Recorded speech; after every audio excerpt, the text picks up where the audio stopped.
This is episode number 169. Today, we're featuring Boston artist Sergio Roffo.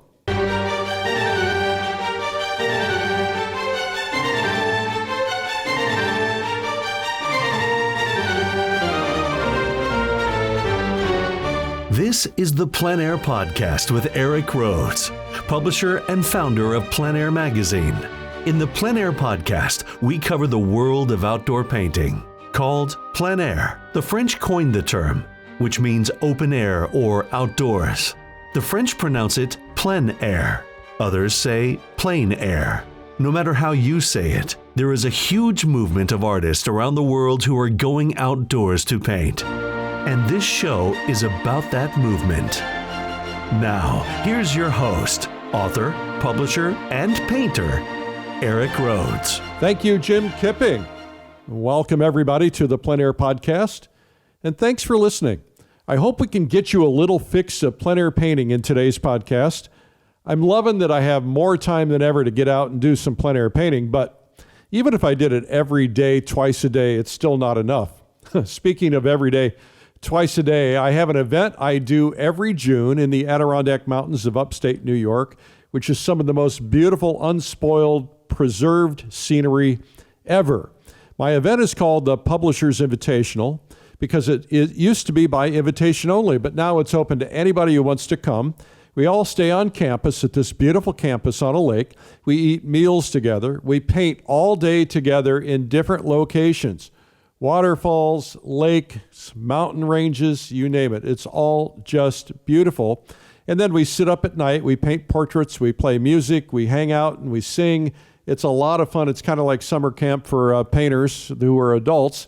Anyway, this is a special year because this is the 10-year anniversary. So I'm planning some extra special things. For instance, one of the things we're arranging is we're going to go to the farm of the great illustrator and painter Rockwell Kent.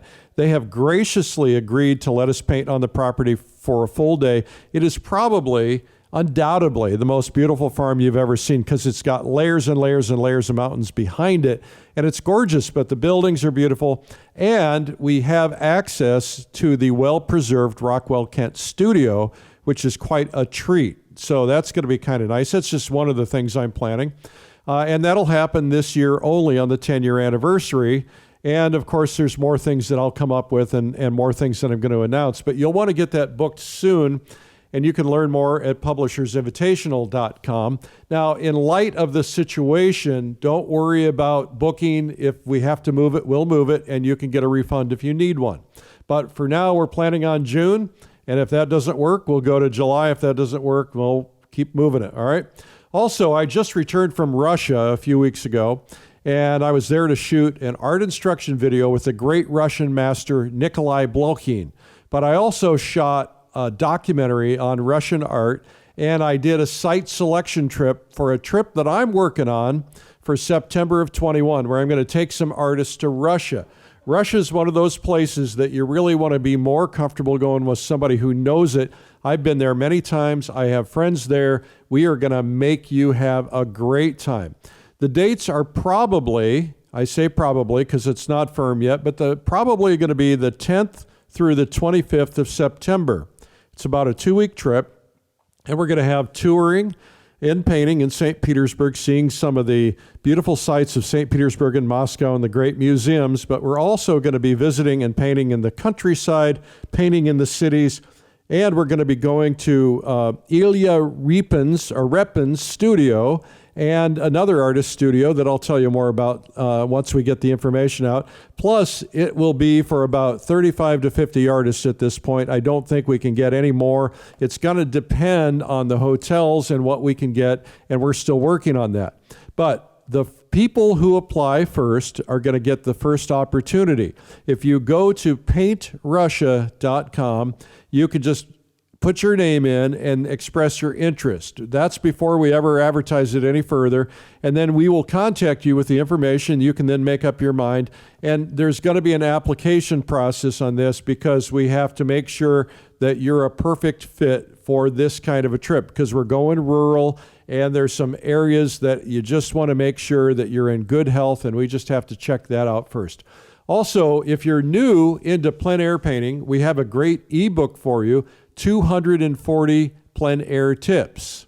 You can find that at pleinairtips.com. And then coming up after the interview, I'm going to be answering your art marketing questions in the Art Marketing Minute, which now also has a podcast of its own.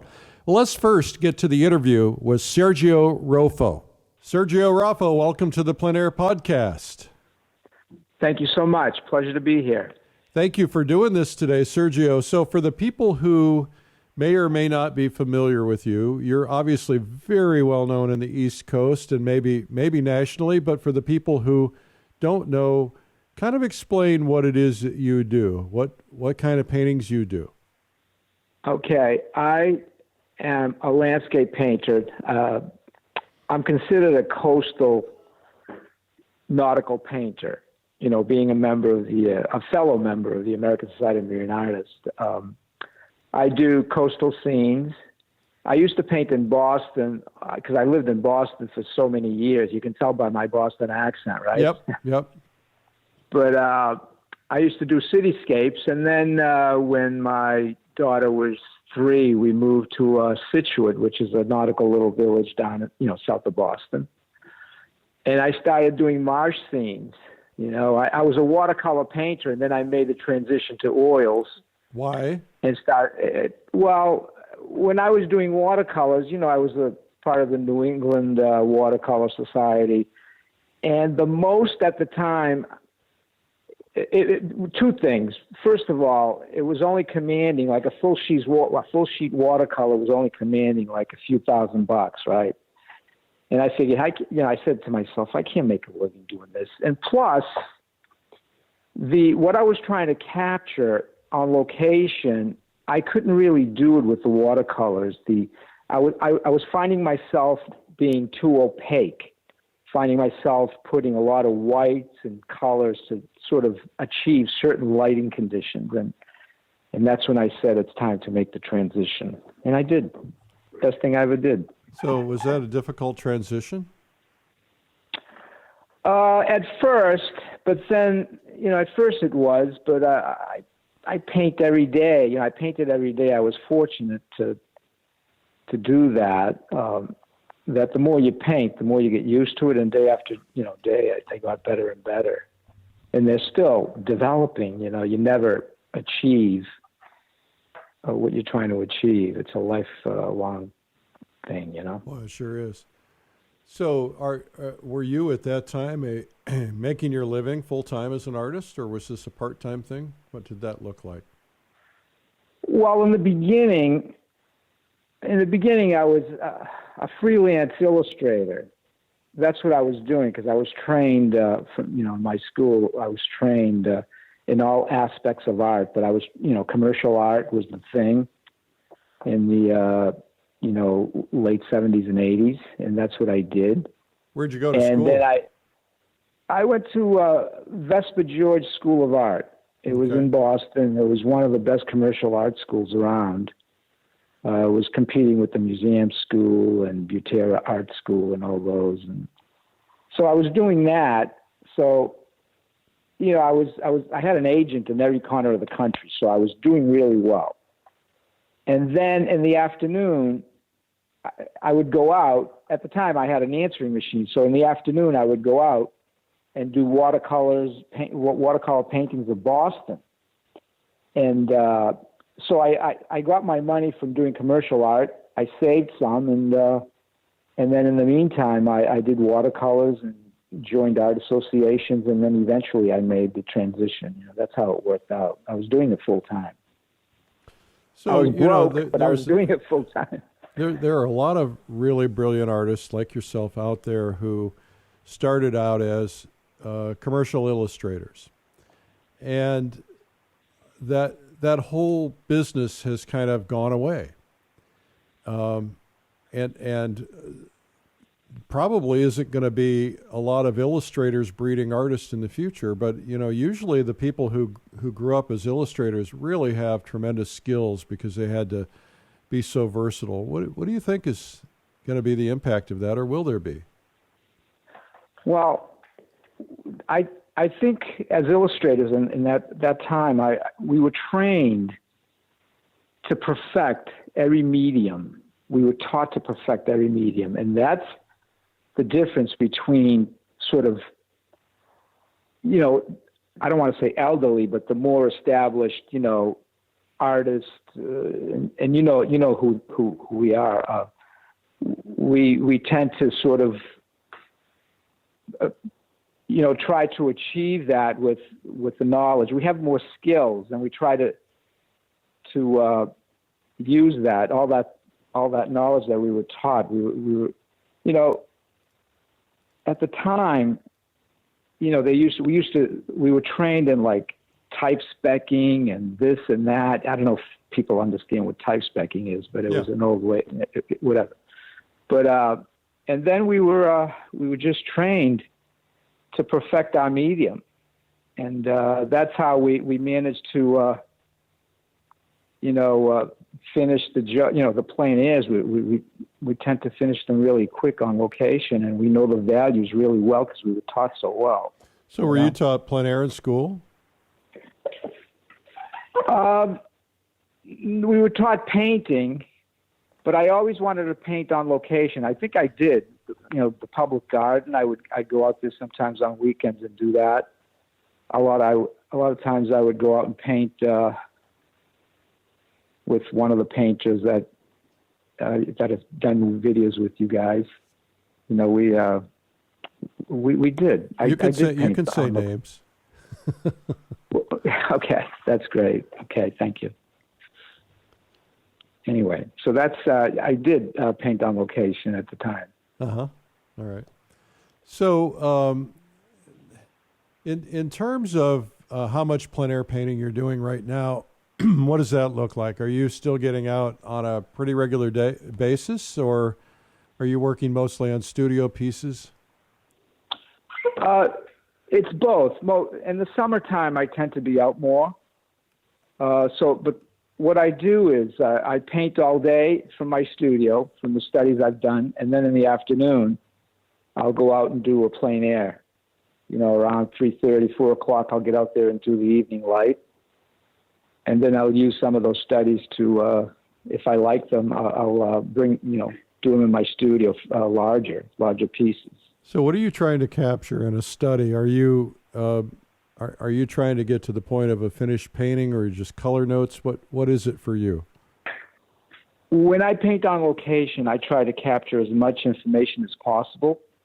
I tend to have sort of a realist style, and usually 3 to 4 hours I'll capture the whole scene. I usually do a 9x12 up to a 10x20. And people that have seen my work, I mean, when I go away and travel, I'll have a frame. If I'm working for galleries, I'll have frames ready in my vehicle, and I'll frame them, sign them, and bring them right to the gallery. Because I finish them right on location at that, 3 to 4 or 5 hours. Pretty substantial sizes. Yeah. I mean, that's usually the size I work with. Some friends that I know, they'll do a 20x24, or some of them do 30x40s, but they have to go back a few times, But I try to finish it right on location, alla prima. So there are people out there who would say that's actually plein air, right? Where you finish it on the spot and you never touch it again. Others say it doesn't matter. I don't particularly think there are any rules, but do you have a rule for yourself? I mean, sometimes do you bring them back to the studio and work on them more? I really don't want to say it's a rule, but I just tend to once I'm on location, I finish it and that's it. I rarely do I touch them up in the studio. Because then you start fiddling and diddling, and you start going to maybe changing the light, or you don't like this, you don't like that, and it turns into a different painting, And when you're out there, I'm trying to capture the mood more so than I'm trying to capture the what I'm looking at, the image, trying to capture that mood. That's what I'm after. Yeah. So how do you capture mood? What's the process for, if you could give advice to these people who are listening, how do you capture the mood that is speaking to you? Well, I'll go to a certain location.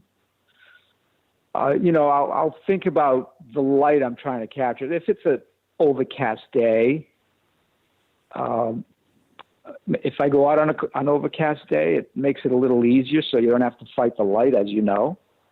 We don't have to fight the changing shadows and stuff. But anyway, I'll get to an area, and if I'm trying to capture the mood, I'll see what the sky is doing. I'll see how it's reflecting to the marsh or a river, and I'll start with the sky, and that'll set my mood.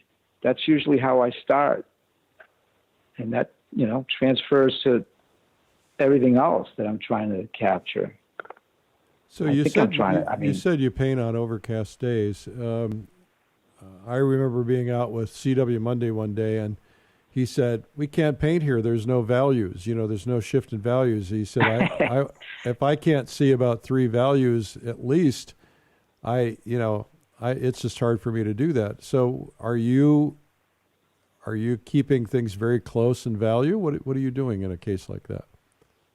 Well, they are close in value. There's a lot of subtleties in nature, and I do like foggy days, especially because it's a nice mood. But I understand what CW is saying. But if everything is flat, I'll just create my own light, and I'll go from there and make things pop up or recede or whatever. I'll just work with the values. Right. Well, it makes sense. Well, I remember one time a fellow I studied under in photography, his name was Fred Picker, and he said the crummiest weather and the what did he say? The places that take the most effort to get to typically create the greatest paintings. He said, if you're willing to stand out in the rain, you're going to get some moods that no other photographer is going to get because they're not willing to stand in the rain. So same kind of a thing I would say for you in the fog and on crummy days, right? Exactly. I mean, look at Van Gogh. He wanted to go out in a hurricane, and who was with him at the time? I forget what artist was with him. He thought he was crazy. But yeah, that's how you capture the best scenes sometimes. Getting up at 5 a.m. and watching that sunrise, the best color in the world, you'll see that sun come up and like, whoa, So how do you do that? How do you capture a sunrise? Because, the one question I get a lot from people is, when I'm painting either sunrise or sunset, mostly sunset, that color is there for about, 3 minutes, 4 minutes tops. What do you do to set yourself up so that you can get things right? Well, I'll start with an 8x10, really, small, and I'll just start with that sky, and that's what and then as the sun rises, things are going to get brighter and brighter and washed out. But you paint the middle ground and foreground from memory, from what what it was when the sun was rising. You remember all that, and plus the experience from painting so much, Right. You've trained your brain. Yeah, it's all memory. But you and memory, observation. You and I met for the first time recently. I was in Boston. I think it was last summer, maybe last summer. And I remember, yes. And I was walking by the gallery, the Boston Artist, Boston Artist, and stumbled in, and you were having a show, and I knew of you because of social media, but it was the first time we had a chance to meet. That was pretty cool. I remember that. That was so cool. I was having a solo show, and you came in. Either that or I was doing a demo. I was doing a demo at my solo show, I think it was. Yeah, you were. I think you had just wrapped up your demo. There were yeah, still you were people there. You were with your son in New Hampshire or something, and you stopped by Boston. Yeah, I thought that was cool. That was wonderful. Yeah, it was Thanks fun. for coming. Fun for me too. Well, it was a fabulous show, and so you're doing a lot of marine work. Is that's still most of everything now? You're trying to keep things that are kind of a theme, or do you change themes from time to time based on what show you're creating? Well, most of the galleries that I'm represented by, they want my nautical scenes, and they want my sailing scenes. I do some sailing scenes also, racing boats and things like that. But occasionally, I have other galleries that are elsewhere in the highlands, the mountains. So occasionally I'll go up to the mountains and do mountain scenes, winter scenes. It's a nice break from the flatland. Yeah, really. You'll have to come up to the Adirondacks. So I know it. I want to do that so bad. I love that area. It's beautiful. So a lot of artists, myself included, maybe especially myself, struggle with painting boats. Boats, I think, are just probably one of the most difficult things to paint. It seems odd, but it's something about those subtle curves or the perspective or something. You have any ideas or tips on what make painting boats any easier? Well, boats, if you do a painting or you're trying to get into a marine gallery, they have to be accurate. Look at Don Demers is one of the best at it, and Joe McGurl. They're great. They're great painters. And if they're not sitting right on the water, people are going to know it. Chris Blossom, he's the best at it too. They're my colleagues. We're in the same azimuth together.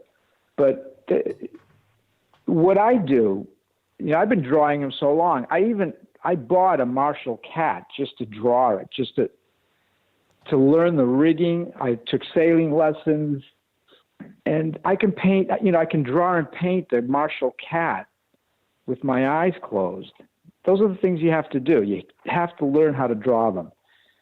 And the tip I give to my students, obviously it's going to be hard to draw a boat while it's moving. And, when it's in mooring, it's much easier, obviously, but then the tide and the wind just shift it all the time. So you got to wait till it turns back to, the same way you started. But just take a picture of it and take it home and just learn how to draw it. Just keep drawing it until you get good at it. That's the best tip. And do you use photo references a lot for? Well, let's say you're doing a painting of a sailboat at sea and it's kind of leaning, with the wind. Is the only way to grab that to do it from a photo? Well, if you don't have a photo, I could do it without a photo, but I do have photos. I do have a library of all the boats in different positions that I find useful in my library. And if I'm doing a painting that needs a boat, I'll go to my reference and draw it in there. If I'm on location and I see a boat go by, I'll try to draw it real quick, very suggestively, but just, again, the knowledge of observing and knowing, drawing it all the time, I can do it. I don't have trouble with it.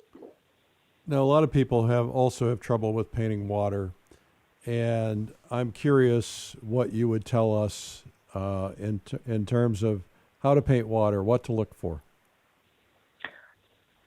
Well, you have to really study it. Just sit at the beach and sit at the ocean and just watch the rolling waves. But I try to keep it simple.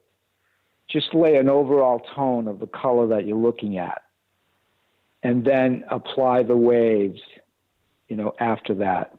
Dark onto light. Paint your dark onto light. And keep them in a rhythm where you can tell if they're wrong. They have a rhythm, up, down, horizontal, but keep it simple. Simplicity, the best way. Well, easier said than done. I know.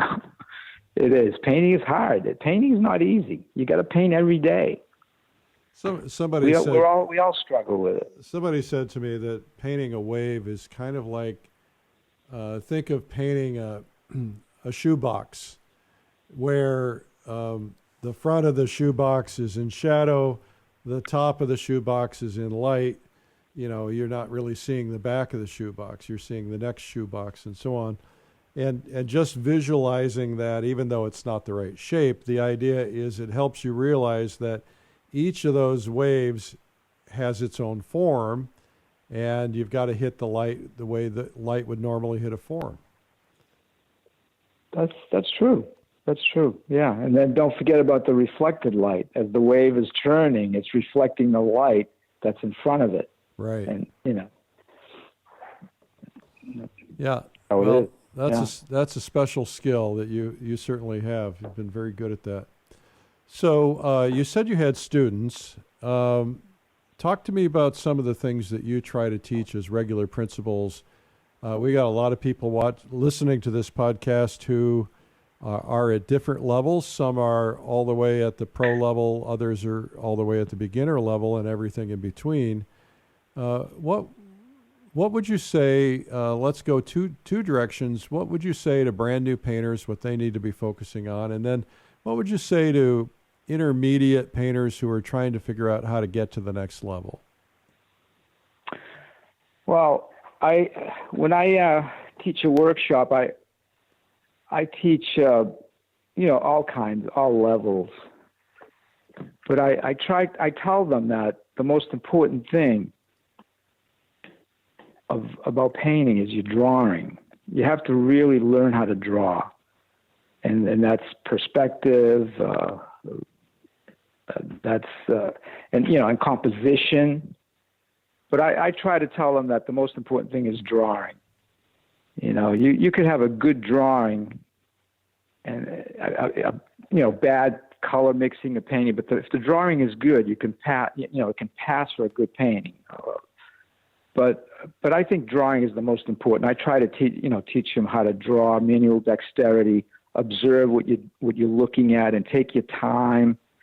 That's what I like to do. When I usually, when I do a demo, or when I teach, I'll do a demo first, and I tell them that's the most important thing. You know, whether it's a 2-hour demo. You know, some people are so anxious to go out and paint, but I tell them, hey, just listen, just watch this. You know. And they're taking notes and everything. But, I'll start the drawing usually with charcoal. Some people like to just use the brush and brush in all the elements and shapes. I like to use a charcoal pencil or a stick and just draw my shapes and show them that I take my time and I compose it in a balanced manner, And they like that. And, that's usually what I tell them. Drawing is the most important thing. I try to teach them that. And when you're doing plein air work, are you also using charcoal, going out there and drawing it in first? I am. Yes, I have graphite soft pencils and charcoal sticks, and I try to do that first, very, very quickly, just in terms of shapes. I don't do the whole drawing because obviously you just can't draw the whole thing, and you can do that with the brush, but I just do if I'm doing a river, I'll just do the outlines of the river, the background real quick, just a little sketch. And then I go onto it with paint. I start mixing the paint. That's usually how I start. And do you do any sketches beforehand? No, I don't. But they are helpful to some people. I just don't. I probably should, but I just don't. I like to get out there and just get onto it quick. Yeah. Well, I think everybody's got their thing. You have a feel for it, and some people need it, some people don't. Mm-hmm. True. So, what are some of the other things that you find your students are struggling with that perhaps you can give them some ideas or tips that are going to make them kind of get to another level? Mixing color. I find that they have a really hard time mixing color and finding the right value. It's so important. I tell them, just practice at home with different colors, get a color scale and practice value and, trying to achieve the color that you're trying to find. You have to just practice. The color mixing, I find they have the toughest time. So we try to do that together. As I'm explaining that, as I'm doing my demo, they're taking notes and then they try to apply it and I go around and finish it. Sometimes I'm finishing their painting for them. The beginners, the more advanced, they get it really quicker. They know what they're doing a little better, but it's the values that they're having a tough time with. I think a lot of artists do. And what about your palette? Are you using a pretty complex palette, or do you have you use a limited? What's your story? I don't use a complex. I use all the colors. I start from warm to cool.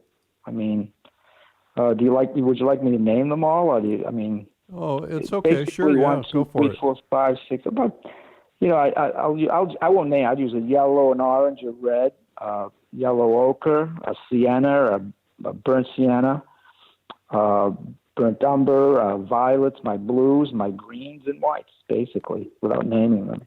So you don't necessarily have a cool and a warm of each of the primaries?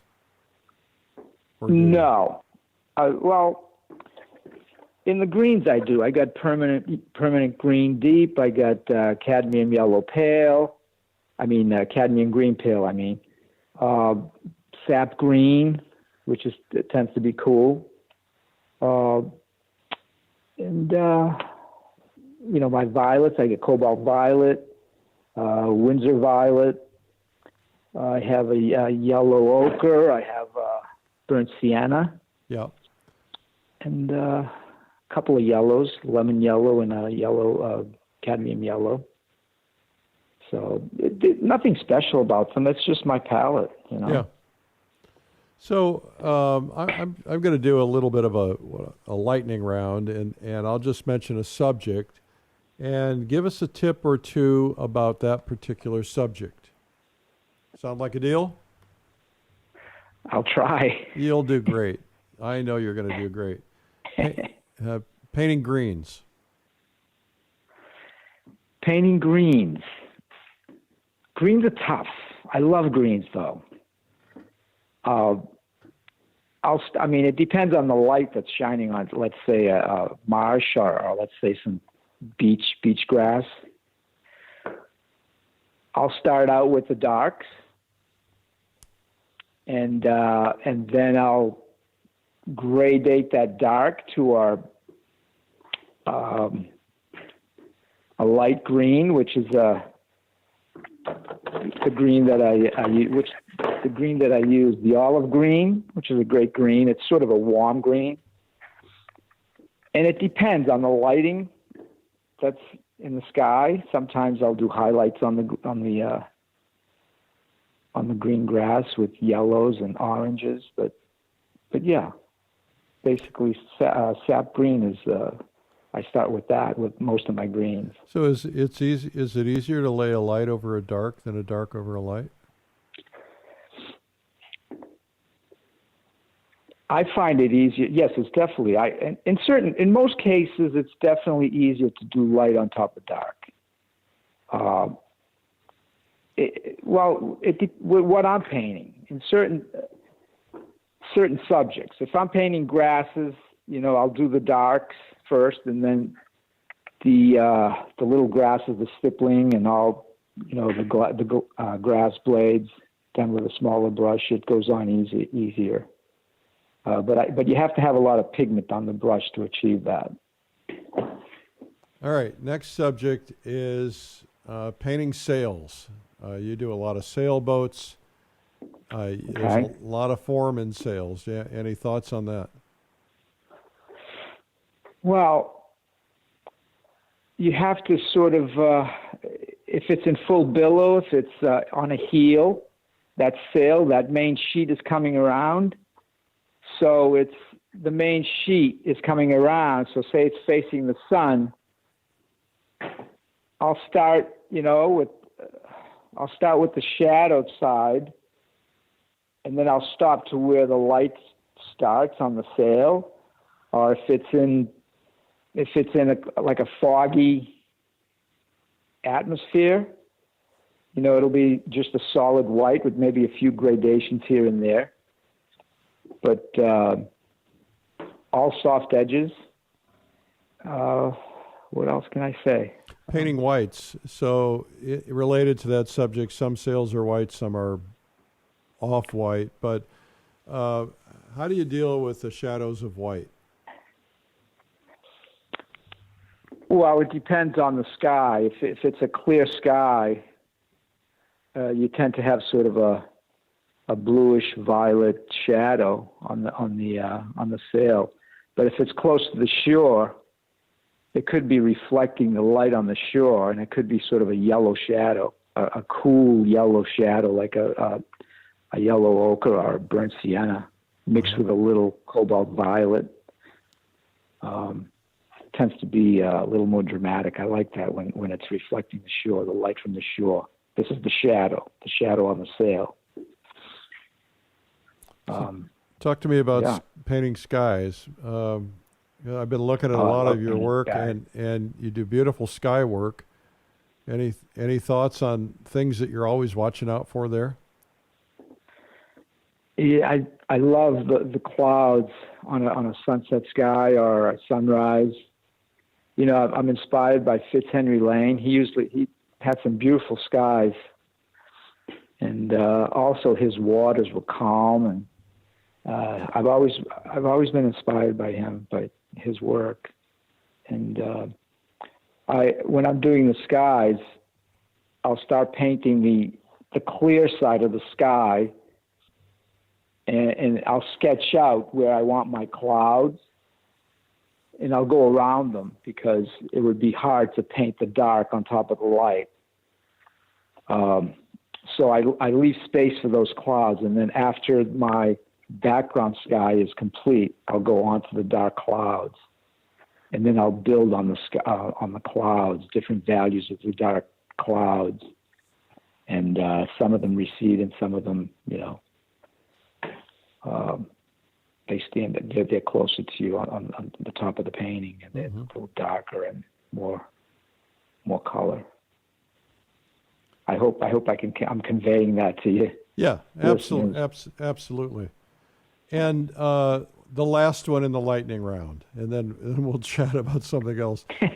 One thing you're also really good at is creating a sense of distance. A lot of people struggle with that. How do you do it? I tend to, in terms of land in the distance, my favorite colors are let's start with ultramarine blue mixed with titanium white. Okay, adding a little cobalt violet or even a little Windsor violet, getting the right value on the cooler side, on the blue side, more so than the violet side.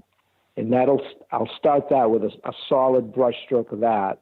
And then I can go on top of that with my lights, my darks, my middle values and dark values. But just subtleties, just subtle values so they stand back. And then as I move forward, it tends to be warmer. I'll add more violet with green, with sap green. But they have to be mixed just perfectly. And that'll create a sense of depth and atmosphere. I guess that's how I do it. All right. So your best overall advice for an artist who wants to get to the next level, they feel like they're stuck, they feel like they just aren't growing. What do you recommend? Well, I recommend what they want to achieve. If they want to achieve a certain style, a certain, if they want to advance their skill, I think they should follow an artist and maybe take their workshops and start painting in that style. That's the best advice, you know. I never did that, and I wish I did. I don't know. I just kind of did it on my own by just reading books and practicing and just painting all the time. Eventually, you'll get it, but maybe you'll get it quicker if you find the right artist and take some workshops. Yeah, what I think also to pile onto that is stick with that. There are a lot of workshop junkies. You know, they'll hop from one workshop to the next, to the next, to the next, which is good for the workshop business. But if you don't apply something and keep practicing it, it won't stick. Right. Exactly. I'm guilty. Yeah, well, you know, they just have to keep at it. You just keep following your passion, and you just do it. You know, eventually you'll get it. If you did a 6x8 every day for a year, I forget who told me this, and then you look at the first one after a year, and you'll see the incredible improvement. And, you know, if I look at one of my paintings that's hanging in my bathroom, you know, I should just shut the door and just puke in my bathroom, you know. I don't. You know, that's how it is. We've all been there. And it's just practice, practice, practice. You know, you just get better and better. If I look at my earlier works, you know, when I won the duck stamp in 1994, which is the Massachusetts duck stamp, not the federal. You know, we had to paint a decoy of a deceased carver. So it was my first time moving into this neighborhood, and one of my friends, he was a hunter. He said, Sergio, you should enter the competition. So I did, and I won on my first try. And then I was so inspired, I started painting waterfowl, wildlife. I even entered a few federal competitions, you know. Came close, but never won them. But and I look at those paintings now, I say, what the hell was I thinking? You know, they weren't that great. Well, they seemed pretty great at the time, though, didn't they? They did. It's all relative, I guess. Yeah. Yeah. Well, that's the value of hanging on to some of your older paintings, so that you have something to look at, and because, you know, sometimes we are always focused on I'm not getting there quickly enough. But if you turn around and look backwards and see where you've been, you'll realize the distance that you've traveled. Correct. So true. Yeah. So true. Well, Sergio, this has been absolutely informative. Lots of good information, lots of ideas, things that we can actually practically put to use. Do you have any thoughts before we head out? Well, I just want to say I hope I conveyed what I know to the listeners. I'm a simple painter. You know, I'm a representational painter, and I paint what I see, and you know that's what I do. I keep it simple, but it's a great passion, and it's one of the best lives we can have to be self-employed painting. Doesn't get much better than that. It's a little hard sometimes. It doesn't get. It is. It doesn't get much better. It is hard trying to. Sell your work. It's so challenging. You know, as we get older, we see these young up-and-coming stars, and you have to try to keep up with them, you know, stay competitively.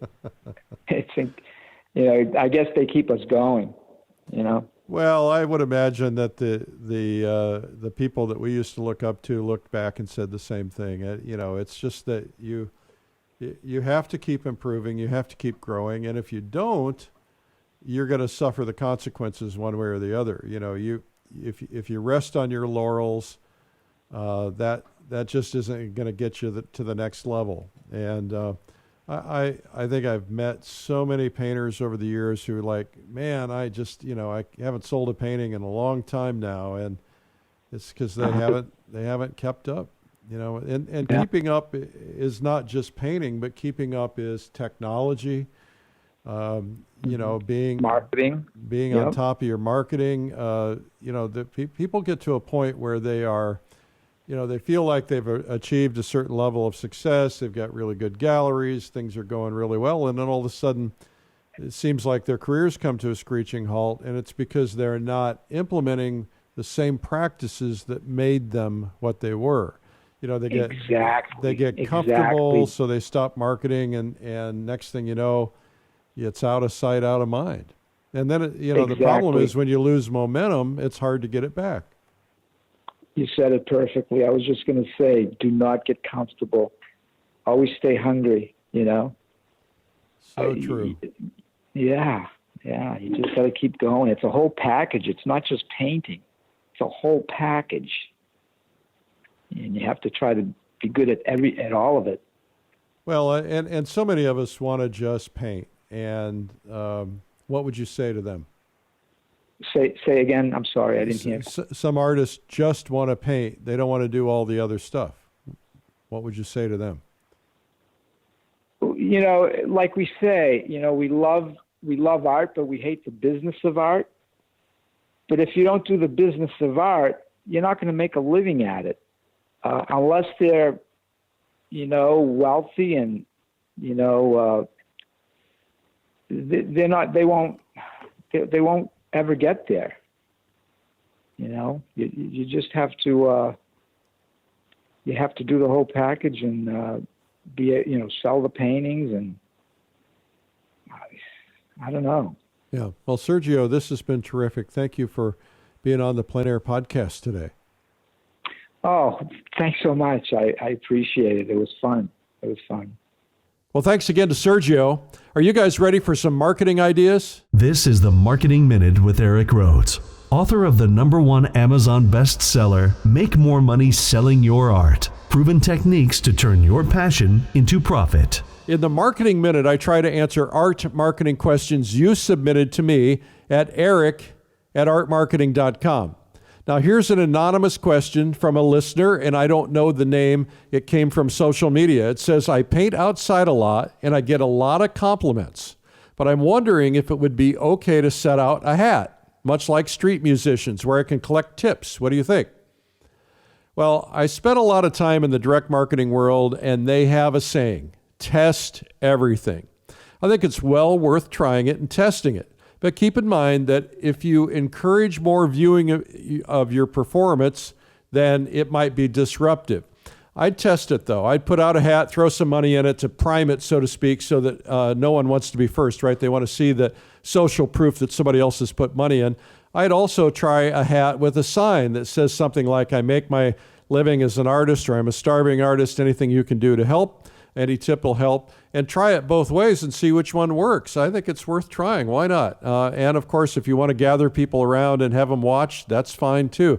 You could also put on your sign, paintings are available for sale. And of course, you could put some out that are for sale if you want to do that. There are really no rules. I think everything should be tried and tested if you're comfortable with it, long as it's ethical. Now, the next question comes from Peter in New York, who says, I appreciate listening to the podcast on YouTube. Yes, we put it there too. Any marketing tips for getting into fine art galleries would be interesting. Thank you. Well, I'm happy to help, Peter. We've talked about this a lot, and we continue to. You might want to do a couple things. First off, listen to some other art marketing podcasts, and also Art Marketing Minute podcast, and also go to artmarketing.com, where I've got a lot of articles and things about this. But the first thing is to put yourself in the shoes of the gallery. What is it they want? What are they trying to do? What do they need? What will make their job easier? They want artists who are going to sell and sell well, who are going to make money for them, who don't sit and take up valuable wall space without selling. So how can you prove to them you're that artist? Next, ask yourself what their life is like. My friend at a gallery in New York is annoyed by all the email and mail and packages he gets from artists soliciting him. Most of it goes in the trash without ever looking. Now, he can find artists on his own, and he can get referrals to artists. And this looking at all the emails and packages is a giant time suck, so he just doesn't do it. He just ignores it.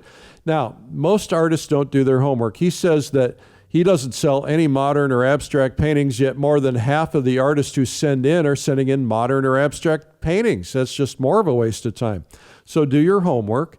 I have a whole volume on getting into galleries in my video series, and I touch on it pretty heavily in my book, Make More Money Selling Your Art. But the best thing to do is to get invited, to not push yourself. Now, sometimes you can, but it can backfire on you too. So if somebody's too pushy, somebody doesn't want to deal with you. You need a strategy to get invited in, and I go into depth on that in some of my videos. But the bottom line is, how can you get them to invite you without ever calling them, without ever emailing them, and without ever mailing them a bunch of stuff to make them aware of you? Ask yourself that question. How could I get them to invite me in? There's actually a lot of ways. Why don't you sit down and write down 6 or 7 or 8 or 10 or 20 ways that get somebody to invite you in without calling, emailing, or mailing? Now, if you can answer that question, you're going to solve the problem. I'll let you think about that.